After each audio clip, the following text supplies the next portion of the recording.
Terza corsa, una prova dedicata alle Amazzoni per 5 e 6 anni. Non vincitori di 10.000 euro in carriera. Prova di qualità modesta, favorito Bacau di Casei, numero 5 dello schieramento. Con il numero 1 Kashmir Si, Michela Rossi, 2 Catalina Giulia Deschi, 3 Carlotta Bru, Maria Giovanna Bortolanza, 4 Chianti Michela Racca, 5 Bacau di Casei, Lucia Pasqualini, 6 Capuzzi Jessica Bevilacqua, in seconda fila 7 Clark Vic Francesca Consoli, 8 Cazzaniga Light Nicoletta Ravaioli, 9 British Matley Monica Gradi.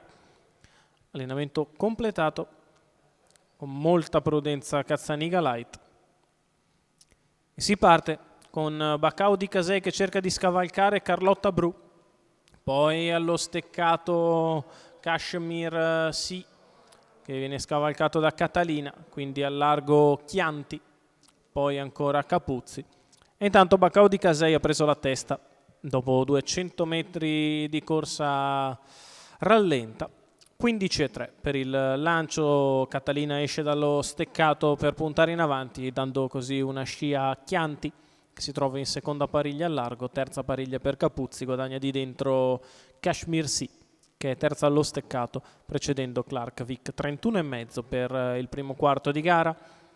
Bacau di Casei guida su Carlotta Bru, di fuori allo scoperto Catalina, che si porta in scia Chianti, gruppo discosto per coppie alle spalle del battistrada Bacau di Casei.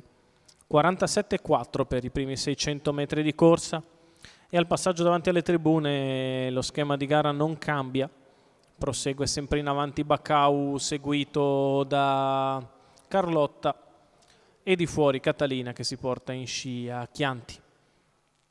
31,1 la seconda frazione, 1,2,7 per i primi 800 metri di corsa e al chilometro passato in 1,17,8.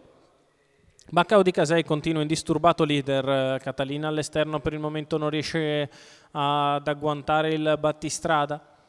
Carlotta Bru segue sempre bene allo steccato avanti a Kashmir Si. Quando siamo a 400 metri dalla conclusione, 15 per la retta opposta alle tribune, allunga ora Bacau di Casei, che sembra liberarsi definitivamente di Catalina che sulle curve soffre. Carlotta Bru sempre bene, seconda la corda avanti a Kashmir Si quando siamo a 200 metri dal palo. La piegata passata in 15,4, sposta Carlotta Bru che va su Bacau di Casei che si difende al comando, riallunga Bacau di Casei su Carlotta Bru, arriva bene a centropista Chianti. Bacau di Casei in facile percorso di testa vince nei confronti di Carlotta Bru. Per il terzo c'è foto stretta tra Kashmir Si e Chianti. 33 la chiusa, 1,16,6 ragguaglio cronometrico per il percorso di testa di Lucia Pasqualini con Bacau di Casei. Il training di Diego Dall'Olio, i colori della signora Franca Strozzi. La riapprezziamo nelle immagini, la vittoria facile al comando per Bacau di Casei e Lucia Pasqualini. Al secondo è Carlotta Bru, al terzo posto Kashmir si difende dall'attacco esterno di Chianti. Due finiscono in foto stretta con forse Chianti che all'esterno riesce a battezzare la rivale.